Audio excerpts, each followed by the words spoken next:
বৰষুণ দি থাকিলে একদম গাহৰি মাংসলৈ মনত পৰে। এনেকৈ আমিও ভাবিলোঁ আজি গাহৰি মাংস খাম বুলি আৰু আনিলোঁ গাহৰি মাংস 1 কেজি।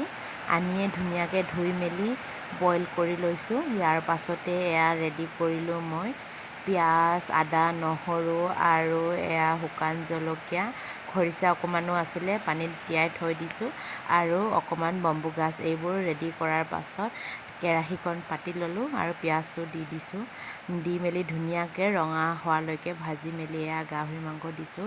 একদম মই চিম্পুলকৈ বনাইছোঁ কাৰণ মছলা খাই ইমান বৰ বেছি ভাল নেপাওঁ। এইকাৰণে আদা নহৰুৱে মোৰ কাৰণে মছলা হৈ গৈছে।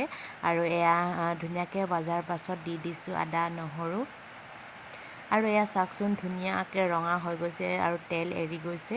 ইয়াতে দিলোঁ মই বম্বু গাজ আৰু খৰিচাটো ধুনীয়াকৈ ভজাৰ পাছত যিমান লাগে ইমান পানীটো দি দিলোঁ আৰু এয়া হৈছে মোৰ বম্বু গাজৰ গাহৰি মাংসৰ সৈতে চব্জি ৰেডি।